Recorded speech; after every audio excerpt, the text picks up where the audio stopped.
de la gestión de Alberto Fernández. ¿Cómo estás, Camila? Contanos, por favor. Hola, Débora. Hola, Marina. Muy buenas tardes. ¿Cómo están?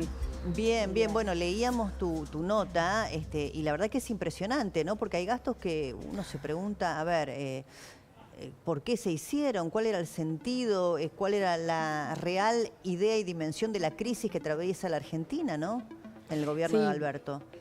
Sí, para poner en contexto, este es el gran escáner al Estado que ordenó Milei apenas asumió.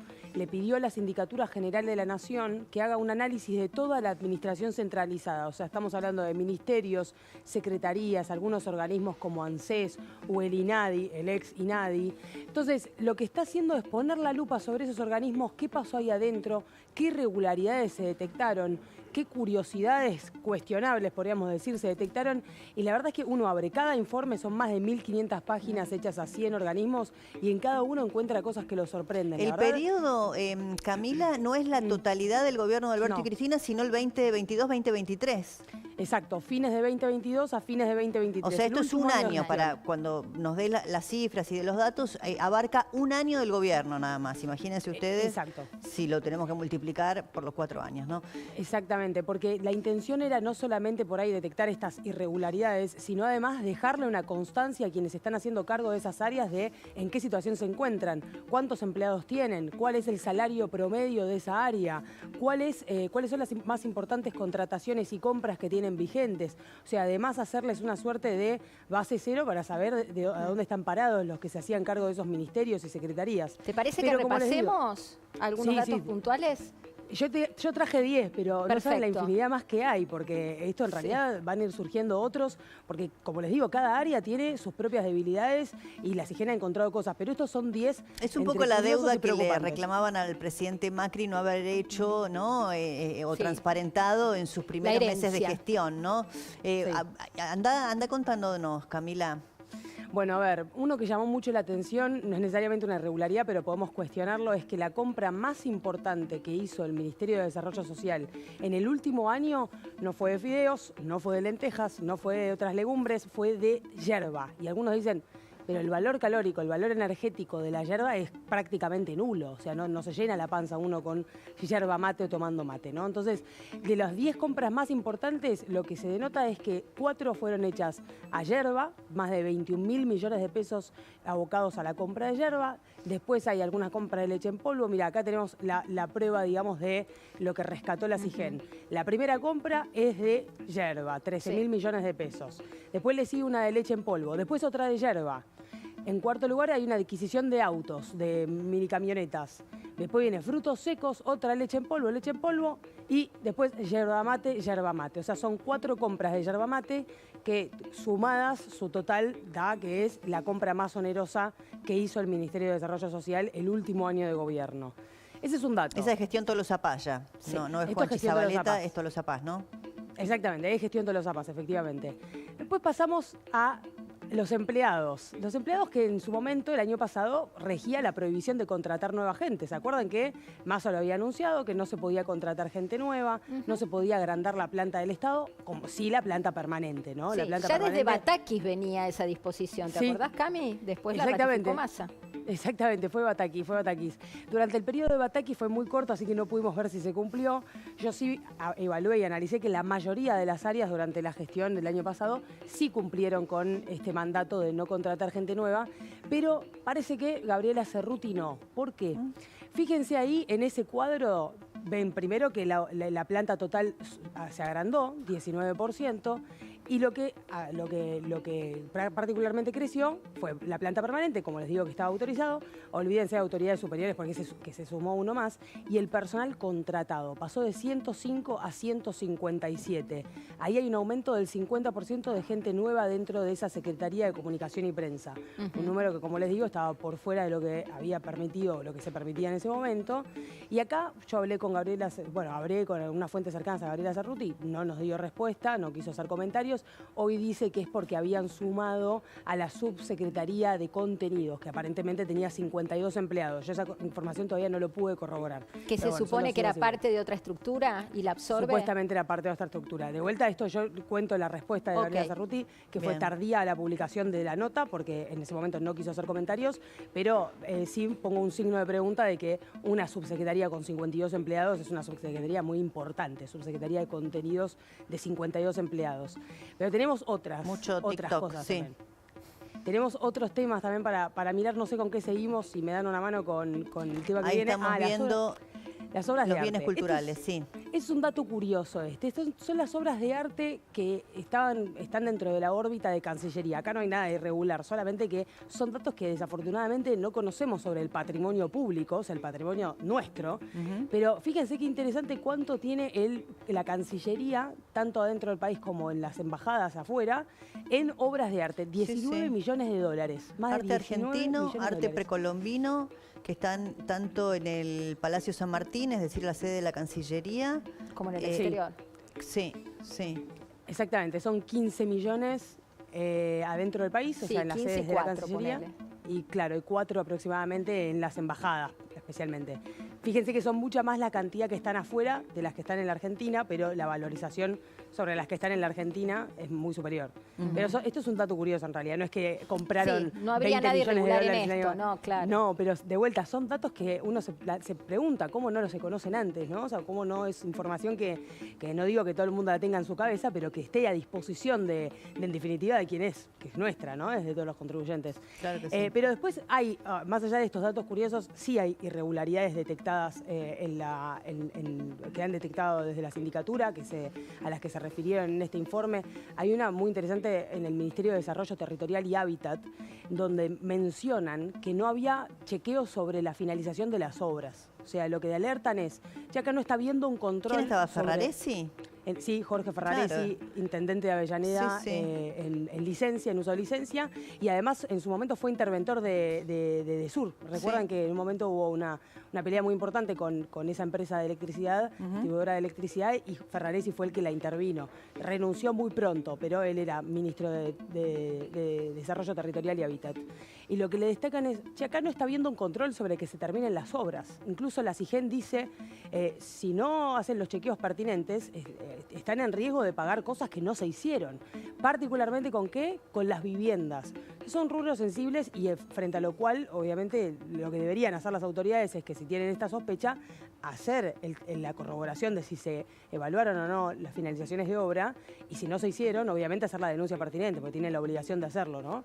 Pero es algo que ha sido, podríamos decir, una constante, lo he visto también en otros ministerios, este reclamo de las autoridades de decir, no están chequeando que lo que paga el Estado vaya específicamente a una obra pública en realidad, ¿no? Lo mismo que pasaba en los fondos fiduciarios, pienso en la investigación contra Grabois, el FISU.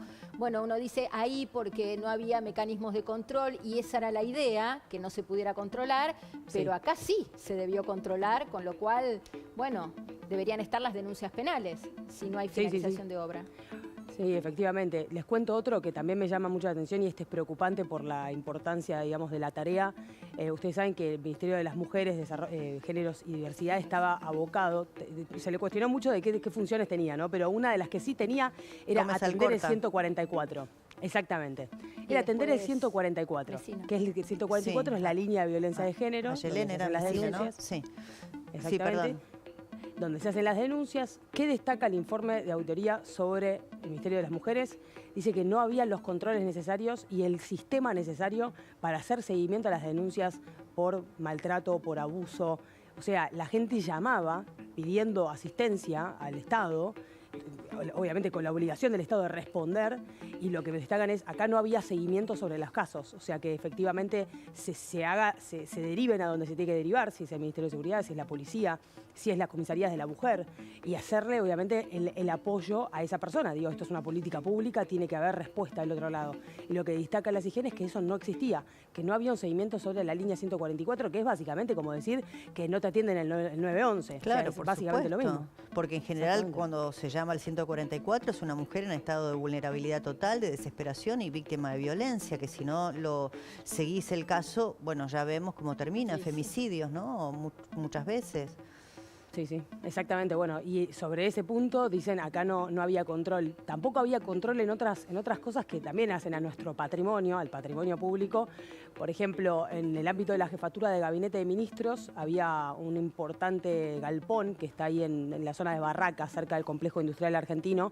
Es un galpón muy grande en donde se guardan vehículos públicos, donde se guardan mobiliario, donde se guardan ese tipo de cosas.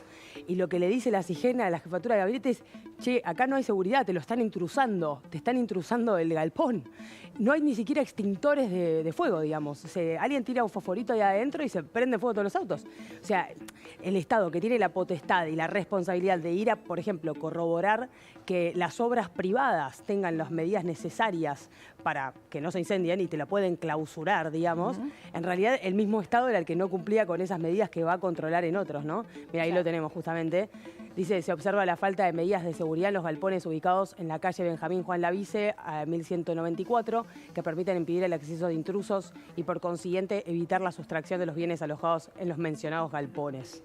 Es decir, que y falta de elementos de seguridad. Un Estado semipresente, podríamos decir. Un Estado presente. Sí, más bien ausente. Más bien ausente con aviso, qué sé yo.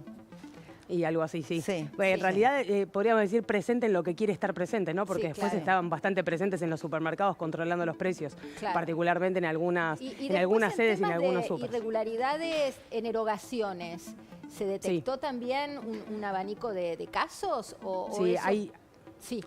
Sí, no, hay infinidad, hay varios casos en donde se dice, se están haciendo pagos, por ejemplo, hay un ministerio que todavía, esto les voy a dar un adelanto, todavía no lo publiqué, pero hay un ministerio en donde se detectaron retiros de efectivo bastante importantes y problemas en el arqueo de caja, o sea que la suma no daba. ¿Y qué pagaba en efectivo un ministerio? ¿No lo sabe? Es raro, no se sabe. ¿no? Porque en la se detectaron retiros de efectivo de una tesorería. Debe haber trazabilidad, tiene que estar todo bancarizado, ¿no? Y sí, con efectivo es medio difícil, ¿no? Por eso. Hacer la trazabilidad. Ese tipo de problemas. Con ese dato, Cami. Vieron, ya lo van a ver, estoy dando un pequeño adelanto, pero sí, es verdad. ¿Qué ministerio? A ver, tiranos algún, ¿qué rubro? Y está por el área... ¿Económica? No, bueno, está en el área de justicia. En la tesorería de justicia. Ok. Mirá, bueno, después del señor cocinando las milanesas que describió Cunio Libarona, ya en justicia te diría que nos sorprende poco y nada. Ahora, si te parece, Cami, hablamos de lo que fueron los dichos de ayer del ministro Luis Caputo. Habló de la inflación y algo que quiero que compartamos tiene que ver con esto de mandar a supervisar aquellos productos que son referentes en materia de... No sé, me sonó extraño en una concepción liberal libertaria, pero decime vos. Sí. Después vi en Twitter y demás varios que decían, bueno, ¿por qué no lo hacen también con este rubro, con este o con este? Bueno, pues no tenemos los dólares, muchachos.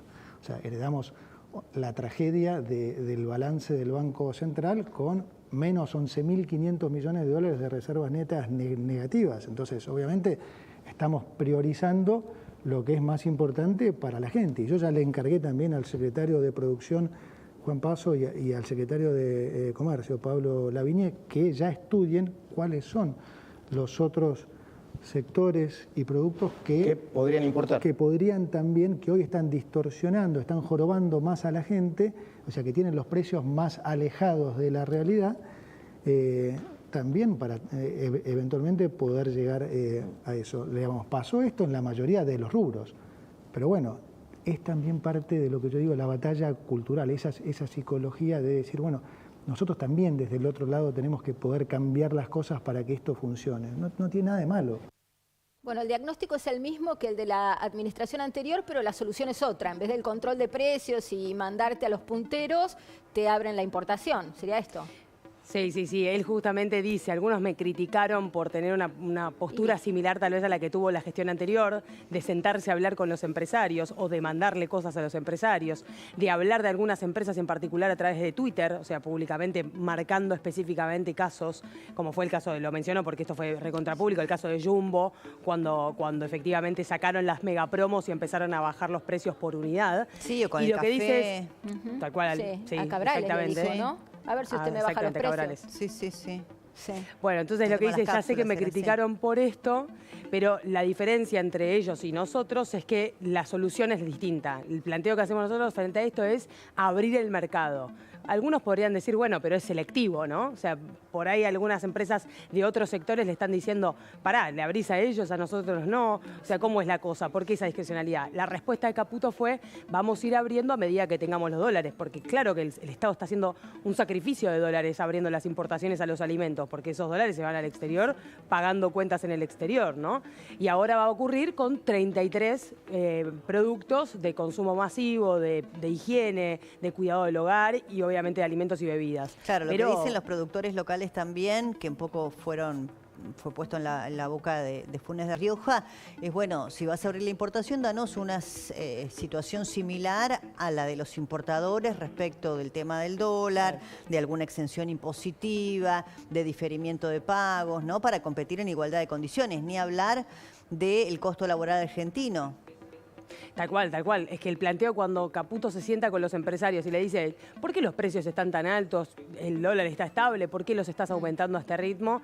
Del otro lado le decían, por dos motivos. Primero, porque me seguís aumentando las tarifas de electricidad, por ejemplo, y eso tiene un impacto directo en mi costo. Y segundo, ¿por qué no me bajás los impuestos? Le decían los empresarios. Claro. Lo que les contestaba Caputo es, no, primero vamos a crecer, primero vamos a estabilizar y después vendrá la baja impositiva. Pero para hacerlos competir, le bajó impuestos a la importación. O sea, acá no hay solamente, la medida concretamente no fue solo reducir los plazos de pago para incentivar que hayan proveedores en el exterior que te quieran vender, porque les vas a pagar más rápido. Sí, le bajó IVA, obvio, le bajó IVA, o sea, eso son cuestiones sustanciales de ingresos públicos también, y ahí fue la crítica. Entonces lo que dice él, bueno, no, pero nuestra solución fue distinta, no fue controlar los precios, fue abrir la importación. Eso es como se justifica. Bueno, y si querés, compartimos otro de los fragmentos en donde, bueno, Caputo avanza un poquito más respecto del tema de la inflación y aventura que no estamos tan lejos de tener una inflación de un dígito. Yo creo que va a suceder más rápido. Sí, yo tengo expectativas que va a suceder más rápido. Para mí ya de hecho sucedió. Lo que pasa es que el índice no lo refleja, pero hoy la inflación, ya está corriendo a niveles de un dígito. Y además hemos... ¿Cómo está corriendo la inflación de alimentos? En general, sí, yo veo que sí. En alimentos en particular, en la tercera semana de marzo se planchó. Y sobre todo soy más optimista porque la mayoría de los precios relativos ya los hemos corregido, ¿no? Tipo de cambio, combustible, en parte tarifas, o sea, alimentos. Entonces, lo que fue mucho de la recomposición de precios relativos ya pasó. Estamos bajando la inercia inflacionaria y estamos controlando muchísimo la emisión. Entonces, cada vez hay menos presión de pesos, porque como digo, cada vez en términos reales hay mucho menos pesos. Entonces, esto se va a reflejar en el índice. Bueno, optimismo de Caputo, ¿eh? Sí. Respecto bueno, de la baja. es la cuenta que hizo Milei con la inflación de febrero, esto de que si le sacás la estacionalidad y la inercia, le daba 7 y pico, no sé cuánto le daba. Viste que Caputo dice, ya pasó lo de un dígito. Pero bueno, el índice es el índice. Sí. Y se construye con estacionalidad y con inercia. Y además... Y con precios regulados. Y con precios regulados. Sí, claro. y con una realidad incontrastable. No sé, yo el fin de semana hice compras, ¿no? En el súper. Y vos no podés creer cuando llegás a la caja y más o menos tuviste la suerte de llenar el changuito con lo básico, la comida de familiar, a lo mejor nada del otro mundo estoy hablando, ¿no? Y ves los precios y no podés creer. No, o sea, sí, la verdad, o sea... Entonces hay una realidad que después se termina imponiendo independientemente del número y de la estadística, claro. que no sé en qué momento se va a acomodar o se va a sentir. Claro. Bueno, lo que va a pasar, lo que probablemente ocurra, vamos a poner los términos, en los próximos meses, es que marzo se supone que iba a ser más complicado de lo que viene. ¿Por qué? porque en marzo iban a impactar subas en tarifas que finalmente se postergaron. Sí. Por ejemplo, gas, por ejemplo, agua, por ejemplo, transporte. Entonces, cuando uno pregunta a los funcionarios técnicos por qué se postergaron estas cuestiones, dice, bueno, es un poco una decisión política. Sí. El gobierno lo que está buscando es hacer una suerte de curva descendente, claro, que no sea un serrucho, ¿no? Que sea una curva descendente para dar también una señal de previsibilidad en la Argentina, ¿no? Sí, sí. Claro, entonces cuando tal vez la baja en el consumo termine por deprimir los precios, cosa que todavía no se vio y que Caputo quiso acelerar, bueno, ahí tal vez le subís más a regulados para mantenerlo más o menos en una estabilidad, pero que esté por debajo de los 2 dígitos. Es un poco la intención y las cuentas que sacan en el tiempo desde el Ministerio de Economía, ¿no? Pero todavía faltan los precios regulados, subirlos hasta los niveles por lo menos de no atraso. Después de recuperación será otra cosa, pero por lo menos que dejen de estar atrasados respecto al resto de los precios de la economía. Es la intención no solamente para solucionar el problema, sino también para bajar los subsidios económicos y con eso ayudar a que haya superávit fiscal este año. Muy bien, gracias Camila, como siempre, nos encanta escucharte. Sí. Un beso enorme. Beso. Chao Camila.